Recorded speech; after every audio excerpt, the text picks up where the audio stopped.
parfait à tes mains, il te sauvera des larmes, il fera s'enfuir les démons. Il est si bon, oh oui, donne-moi un ciel devant, donne-moi la ciel devant, donne-moi un ciel devant, si bon pour moi.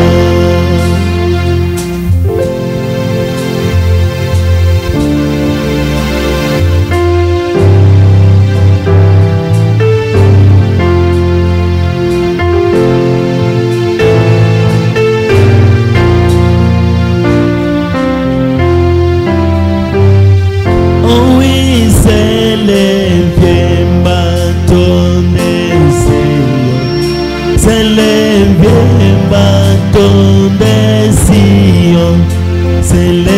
vieux bateau de Sion.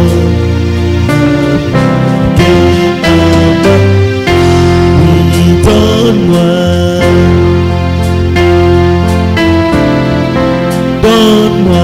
la Sénégal, donne-moi la Sénégal.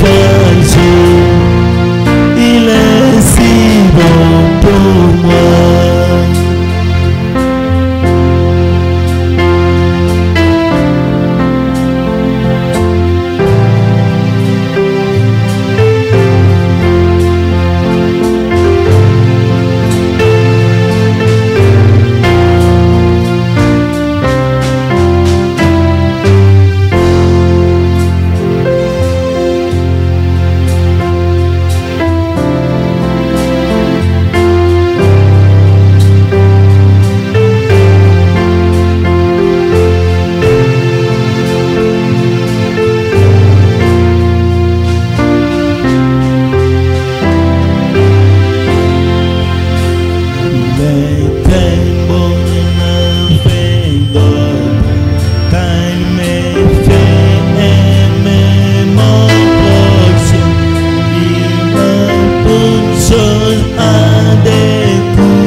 Nous vous saluons tous ce matin dans le nom précieux de notre Seigneur Jésus.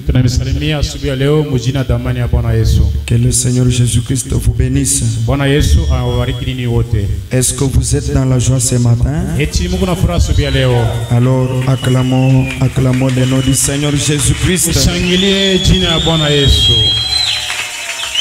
Nous remercions notre Dieu qui nous a gardés tout au long de la semaine et qui a permis que nous soyons encore ensemble ce matin à son service. Que son Saint-Nom soit loué à jamais. Amen. Maintenant, nous avons un bébé à consacrer ici. J'aimerais qu'on puisse amener le bébé.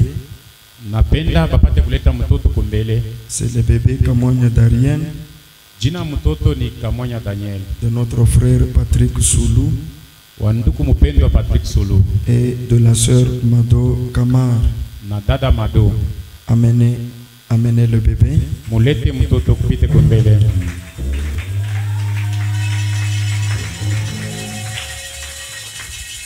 Nous sommes dans notre texte habituel. Nous sommes dans Matthieu 19. La Bible dit ceci. Matthieu 19. En commençant par le 13e verset. La Bible dit. Alors on lui amena des petits enfants afin qu'il leur impose la main. et prit pour eux. Mais les disciples les repoussèrent. Et Jésus dit, laissez les petits enfants et ne les empêchez pas de venir à moi, car le royaume des cieux est pour ceux qui leur ressemblent. Il leur imposa les mains et il partit de là. Notre Seigneur Jésus n'a pas baptisé les bébés, mais il les a simplement imposé les mains et il a proclamé les paroles de bénédiction. Et notre prophète nous dit, nous ne baptisons jamais les bébés, mais nous baptisons celui qui a la conscience, qui peut de lui-même accepter le Seigneur Jésus-Christ. Et c'est celui-là que nous baptisons. Inclinons maintenant la tête. Allons maintenant tous devant notre Dieu et consacrons ces bébés entre les mains du Seigneur. Pendant qu'on balance la musique là-bas,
tenons-nous maintenant debout pour respecter la lecture de la parole du Seigneur.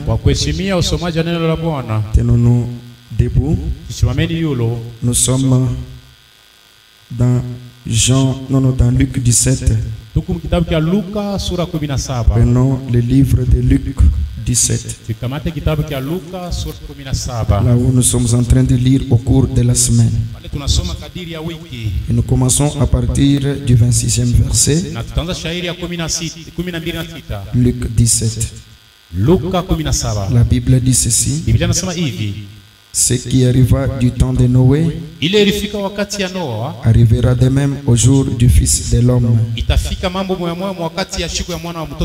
Les hommes mangeaient, buvaient, se mariaient et mariaient leurs enfants jusqu'au jour où Noé entra dans l'arche. Le déluge vint et les fit tous périr. Ce qui arriva du temps de Lot arrivera pareillement. Les hommes mangeaient, buvaient, achetaient, vendaient, plantaient, bâtissaient. Mais le jour où Lot sortit de Sodome, une pluie de feu et de soufre tomba du ciel et les fit tous périr. Il en sera de même le jour où le Fils de l'homme paraîtra. Amen. Bien-aimé Seigneur Jésus-Christ, notre Dieu, voici ta parole, Seigneur, que nous avons lue ce matin. Un matin sacré où toi, notre Seigneur, tu as laissé une tombe vide et tu es sorti. Bénis, ô Dieu Tout-Puissant, notre Père et notre Roi, cette parole dans le cœur de tes enfants. Jésus-Christ, pour que tout ce qui serait fait, qui serait dit, soit pour ta propre gloire. Au nom du Seigneur Jésus-Christ. Amen. Amen. Que Dieu vous bénisse. Que le Seigneur Jésus vous bénisse. Et soyez dans la joie ce matin. Est-ce que vous nous dites que vous êtes dans la joie ce matin? Pour être dans la maison de notre Maître, pour être dans la maison de notre Seigneur, dans l'église du Dieu vivant. Maintenant nous avons lu le temps de Lot. Le temps de Lot, c'est le temps d'Abraham. Le Seigneur Jésus a promis que ce qui arriva à ce temps-là va certainement arriver aussi les jours où le Fils de l'homme sera révélé. Si nous pouvons lire encore dans Genèse chapitre 18, à partir de son premier verset, la Bible dit ceci: l'Éternel lui apparut parmi les chaînes de Mamré. Celui qui est apparu à Abraham, ce n'était pas n'importe quel ange, bien qu'il y avait 3 anges. Mais de ces 3-là, il y avait un autre qui était l'Éternel. C'est pourquoi la Bible dit ceci: l'Éternel lui apparut parmi les chaînes de Mamré, comme il était assis à l'entrée de sa tente pendant la chaleur du jour. Il leva les yeux et regardant, et voici 3 hommes étaient debout près de lui. Quand il les vit, il courut au devant d'eux depuis l'entrée de sa tente et se prosterna à terre. Et il dit: Seigneur, si j'ai trouvé grâce à tes yeux, ne passe point, je te prie, loin de ton serviteur. Permettez qu'on apporte un peu d'eau pour vous laver les pieds. Et reposez-vous sous cet arbre. J'irai prendre un morceau de pain pour fortifier votre cœur. Après quoi, vous continuerez votre route, car c'est pour cela que vous passez près de votre serviteur. Il répondit: fais comme tu l'as dit. Abraham alla promptement dans sa tente vers Sarah et il dit: vite, 3 mesures de fleurs de farine, pétris et fait des gâteaux. Et Abraham courut à son troupeau, prit un veau tendre et bon, et le donna à un serviteur qui se hâta de l'apprêter. Il prit encore de la crème et du lait avec le veau qu'on avait apprêté, et il les mit devant eux. Il s'étint lui-même à leur côté sous l'arbre, et ils mangèrent. Alors il lui dit: où est Sarah? Où est Sarah ta femme? Il répondit: elle est là dans la tente. Amen. Amen. Elle est là dans la tente. L'un d'entre eux dit: je reviendrai vers toi à cette même époque, et voici Sarah ta femme aura un fils. Sarah écouta à l'entrée de la tente qui était derrière lui. Abraham et Sarah étaient vieux, avancés en âge, et Sarah ne pouvait plus espérer avoir des enfants. Na Sara alipaswa kutumainia tena kupokea tena mtoto. Elle rit en elle-même Na akachekelea ndani ya roho yake. en disant, Na mkusema, maintenant sasa hapa sasa que je suis vieille, nishakuwa mzee mwanamke, aurais-je encore des désirs? nitakuwa na nia mapendo ya kupenda tena Bwana. Mon Seigneur aussi est vieux. Na Bwana wangu na vile ashakuzeka.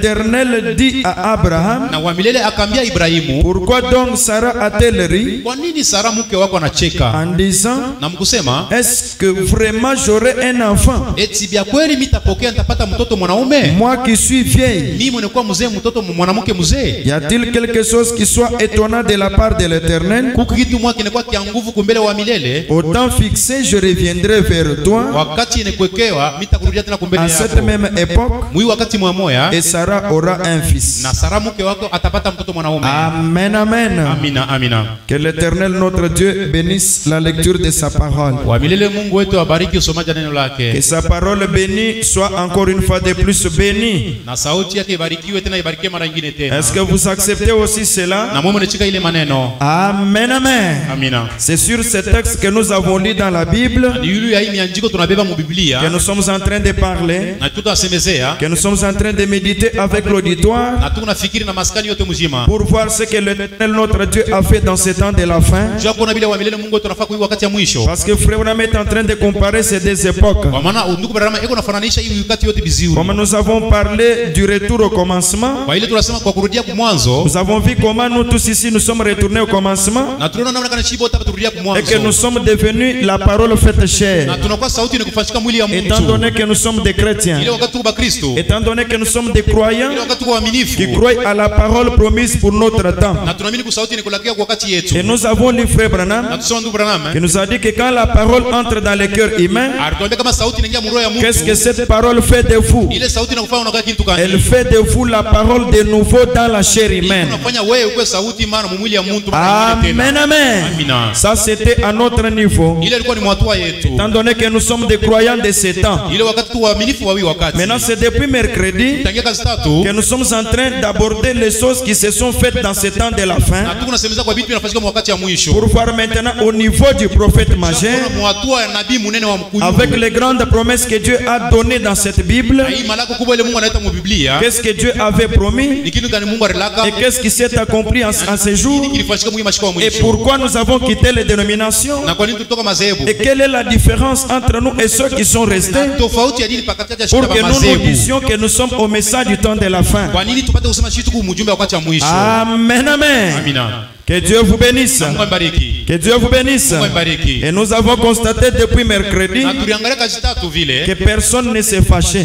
Hakuna mtu anaanza Il n'y kushirika. avait personne qui pouvait se fâcher dans notre église ici. Hakuna mtu anapaswa kushirika mkanisa yetu. Parce que nous étions en train de parler des choses très difficiles, Tulikuwa tunasema vitu vya nguvu. mais qui sont les choses que Dieu nous a données pour croire. Ni vile vitu Mungu anatupatia ndio tupate Que kuamini. Dieu vous bénisse. Mungu ambariki. Et vendredi, Frère Branham nous a dit, Tano ndugu Branham quand alituambia. nous arrivons à croire ces choses, Wakati tunafika kuamini c'est mambo. alors que nous aurons la véritable expiation. Ndio ile wakati tutakuwa kusamea kwa Parce dhambi que kwa notre kweli. expiation, Kusamea kwa dhambi kwetu. notre blancheur Kusamea kwa dhambi kwetu est kwa weupe. liée à ces choses du temps de la fin. Iko ine kufungia kwa hii binti wakati wa Que mwisho. Dieu vous bénisse. Na Mungu ambariki. Parce que Frère Branham, Ndugu Branham. il est la voix de Dieu pour nous. Eko sauti ya Mungu juu yetu. J'ai déjà lu ça pour vous, non? Kusoma hii juu yenu. Frère Branham a dit, Ndugu Branham sema. je suis la voix de Dieu pour Eko vous. sauti ya Mungu juu yenu. Et il s'est excusé. Na Il akajisamea dit, akaomba huruma. excusez-moi d'avoir dit cela Munirumie kwa mimi parce que je sens que cela a attristé quelqu'un. ile mambo inahuzunisha Maintenant, mtu. il répète encore, Anasemula tena mara malgré hii. que je viens de m'excuser, Hata vile mimi naomba huruma. mais lui, le Seigneur, Yeye Bwana yeye. il vient de répéter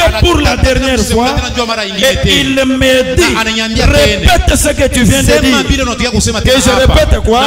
Que je dise aux gens, et moi William Branham, en ce temps de la fin, je suis la voix de Dieu pour vous. Amen, amen. En ce temps de la fin, quand Dieu veut parler, il ne parle pas par les pasteurs, il ne parle pas par les vases, il ne parle pas par l'interprète, il ne parle pas par nous tous, mais il parle par les prophètes messagers.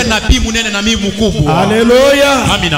Frère Branham est la voix de Dieu pour nous. Ndugu Branham eko sauti ya Mungu juu yetu. Nous avons déjà lu ça Kusoma hii mambo hapa. pour ceux qui étaient là. Kwa wale walikuwa hapa. Maintenant, Frère Branham dit, qu'est-ce que Dieu a promis pour le temps de la fin? Kitu kalikile Mungu wakati ya mwisho. Qu'est-ce qu'il a promis pour aujourd'hui? Qu'est-ce qui nous réjouit? Ni kitu kinafurahisha. Qu'est-ce que l'aiglon a entendu? Kitu kani mtoto anataya anashikia. Quand on dit que l'aiglon a entendu, l'aigle qui pouvait jeter le cri, qu'est-ce que ça veut dire? Frère Branham a dit, ce que ça dit c'est quoi? C'est que Dieu a promis que dans les derniers jours, Dieu lui-même, il se ferait un homme et il marcherait parmi les gens, il parlerait avec les gens, et cet homme-là sera un prophète. Que Dieu vous bénisse. Que Dieu vous bénisse. Quand nous regardons Frère Branham, Frère Branham a dit dans Dieu dévoilé, quand les gens me regardent, amen, amen, il y a les uns qui me voient que je suis prophète. C'est-à-dire je suis un homme. Ils ont raison. Les autres aussi voient que je suis Dieu. Ils ont aussi raison.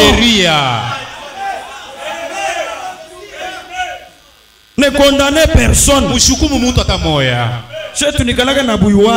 Nous avons la connaissance. Que Dieu vous bénisse. Amen, amen.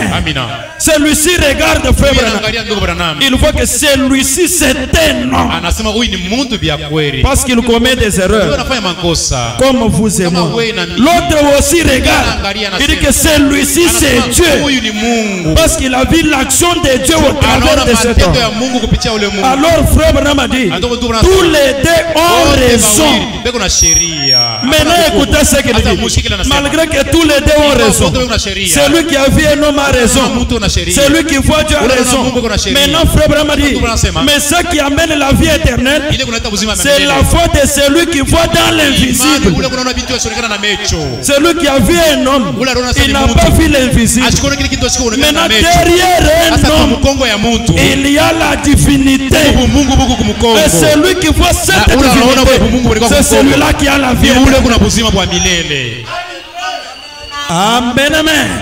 Quand nous disons que nous vivons dans un âge d'or, un âge glorieux, qu'est-ce que ça veut dire? Un âge glorieux, c'est un âge où Dieu lui-même, il est descendu sur la terre et il marche avec les gens. C'est ça l'âge glorieux. Alléluia. Amen, amen.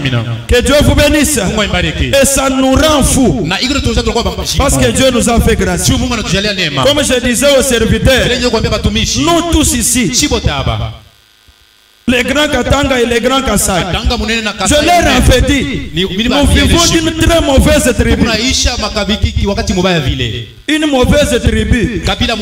Nous venons de l'empire Luba et de l'empire Lunda. Des guerriers, des gens qui tuaient les autres, des gens qui sont morts sans connaître Dieu. Mais de cette lignée-là, les dieux ont tracé la lignée à partir de vous et moi. Et nous sommes venus au message. Et nous n'avons pas le temps de perdre cette grâce et de traînailler dans les dénominations. Pourquoi nous rejetons les dénominations? Parce qu'ils n'ont pas reçu Dieu dans la chair. Amen, amen. Ils n'ont pas reçu Dieu dans la chair.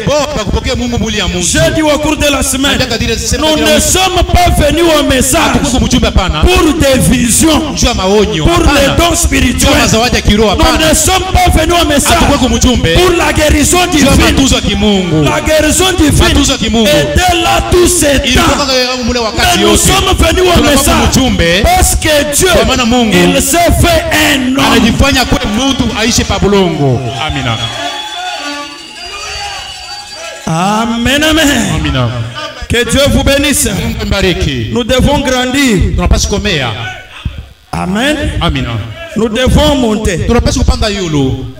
Que Dieu vous bénisse. Mungu imbariki. Nous devons entrer dans le 7e saut. Tunapaswa kuingia muhuri ya 7. Parce que nous ne sommes pas les gens du premier saut. Si hatuna bantu wa muhuri ya kwanza. Nous ne sommes pas les gens du 2e Hatuna saut. bantu muhuri ya pili. Nous ne sommes pas les gens du 3e saut. Hatuna bantu muhuri ya 3. Ni même pas le 6e saut. Hata ya 6 yenyewe. Mais nous sommes les gens du 7e saut. Bantu wa muhuri ya 7. Et quand nous entrons dans le 7e saut, la parole est née. Sauti inazalika. Il y a un silence. Ukimya.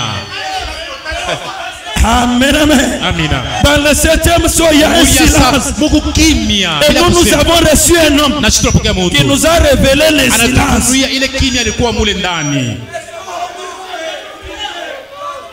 Amen, amen. Amina. Frère Branham dit ceci. Je relis aussi les signes. Les signes du 1er septembre 63M. Nous sommes au paragraphe 237. Écoutez ce que Frère Branham dit. Pourquoi nous sommes venus, Frère Branham? Frère Branham dit, nous voyons les signes du temps de la fin. Est-ce que vous avez vu les signes du temps de la fin? Amen, amen. Nous voyons les signes du temps de la fin. C'est quel signe? Le Saint-Esprit revenu sur les gens. Et quand nous voyons le Saint-Esprit sur les gens, c'est le signe du dernier jour. Frère Branham répète maintenant. Ce qui est arrivé du temps de Lot. Le temps de Lot, c'est Genèse. Là où nous venons de lire Genèse 18. Qu'est-ce que Genèse dit? L'Éternel est apparu à Abraham. Que Dieu vous bénisse. Est-ce que vous avez compris ça? Maintenant, Frère Branham dit, ce qui est arrivé du temps de Lot là. Frère Branham dit, où le Saint-Esprit avait œuvré là-bas à travers cette chair humaine. Dieu manifestait dans la chair. Du temps de Lot, Abraham, il a vu Dieu manifester dans la chair. Il a discerné la pensée qui était dans le cœur de Sarah, sa femme. Maintenant, Frère Branham dit, Dieu, en ces jours, en ces jours où nous sommes vivants, Dieu, en ces jours, se ferait homme dans son église. Amen. Amina. Amen. Amina. Dieu, en ces jours, se ferait homme. Monsieur Dieu, que Dieu vous bénisse. Un homme que vous pouvez toucher. Un homme que vous pouvez saluer. Un homme que vous saluez. Mais cet homme-là, c'est Dieu qui s'est fait chair à lui et accepter ça. C'est ça la vie éternelle. Amen. C'est pourquoi Dieu lui-même, sous la forme de l'ange, est descendu rencontrer Frère Branham. Les pentecôtistes, ils ont dit à Frère Branham que ces choses qui t'arrivent, c'est démoniaque, c'est du diable. Tu ferais tout pour s'en débarrasser. Branham est allé dans une petite cabane pour prier le Seigneur. Oh Seigneur, tu sais que je t'aime. Tous les prédicateurs m'ont dit que je suis du diable. Débarrasse-moi de ces choses. Et l'ange descend. L'ange de l'Éternel. Il lui dit, Frère Branham, tu es né dans ces buts. Amen, amen. Je viens de la présence du Dieu pour te dire que toi, William Branham, tu es né dans ces buts. Fais tout. Amène tous ces gens à te croire. Amen. L'évangélisation que nous avons, c'est pour amener les gens à croire au Frère Branham.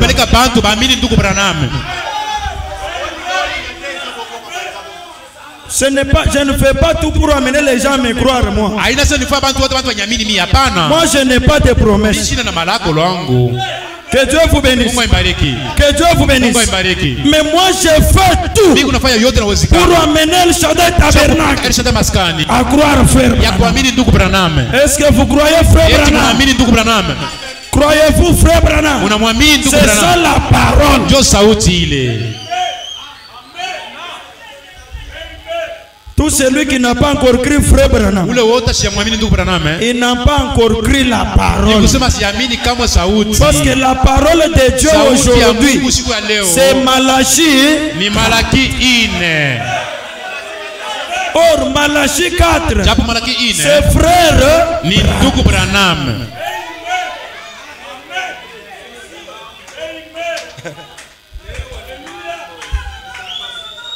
Alléluia. Amen. Alléluia. Frère Branham continue. Na ndugu anaendelea kusema Dieu en ce jour Mungu mwi siku ya mwisho se ferait homme dans son église atalifanya mtu mkanisa et yake montrerait les mêmes signes. na atonesha malama moya moya. Jésus a dit, Bwana Yesu alisema, je vous lis d'abord Malachie 4. tusome kwanza Malaki 4. Malachie 4. Malaki 4. J'ai même retenu Malachie 4 en tête. Na amisha kuikabata na mkichwa, acha kuibamba yote Je mkichwa. vous enverrai Élie. Nimitumidia Eli nabii. Que Dieu vous bénisse. Mungu aibariki. Quand Élie le prophète viendra, Wakati Eli nabii atakuya, il amènera le cœur des enfants vers les pères, atarudisha maroho ya batoto le cœur kwa des pères bazazi, vers leurs ya baba enfants. kwa batoto yabo. Des pères que je ne vienne frapper sur les pays Kwa sababu d'interdit. sikupika inchi kwa ile mambo Maintenant, tukataza. est-ce que vous croyez que Malachie 4 est accompli Eti aujourd'hui? munaamini sasa Malaki 4 inatimizika siku ya Maintenant, leo. frère Branham, Asa ndugu Branham interprète pour nous Malachie 4. anatafsiri kwetu shinji wa Malaki 4.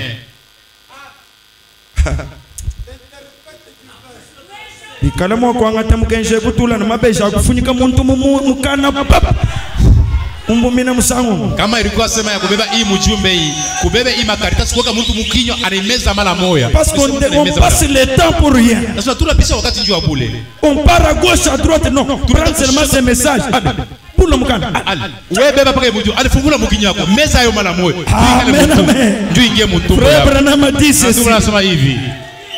Ah, William Branham, le prophète de ces temps. William Branham. Qu'est-ce que Malachie 4, frère Branham? Malaki kitu kani? Nous sommes dans la nourriture spirituelle au temps convenable. Na tuku mahubiri, chakula ya kiroho wakati ni kustahili. C'est une nourriture Ni chakula spirituelle, ya kiroho mais qui est donnée au moment convenable. yenye kuleta wakati ni kustahili. Au temps convenable. Wakati mzuri. Au moment qu'il fallait. Wakati ilistahili Le kuleta paragraphe ile 60, frère Branham dit Beti ceci. 60 ndugu Branham anasema hivi. Traduction la voix de Dieu. Tafsiri ya sauti ya Mungu. Frère Branham a dit, Na ndugu anasema hivi. mais maintenant, Hapa sasa écoutez maintenant Malachie 4. usikie sasa Malaki 4. Maintenant, Hapa sasa Dieu nous a promis ces choses Mungu anatulaka hivi vitu pour les derniers kwa jours. masiku ya mwisho. Est-ce que c'est Satan qui a promis ça? Eti ni shetani ibilisi alilaka hii Frère mambo. Branham dit que c'est qui a promis Sasa ça? nani alilaka hii mambo? C'est Dieu. Ni Mungu. Dieu nous a promis ces choses Mungu anatulaka hivi vitu pour ces derniers kwa jours. wakati ya mwisho. Frère Branham dit, Na ndugu anasema Malachie 4. Malaki 4.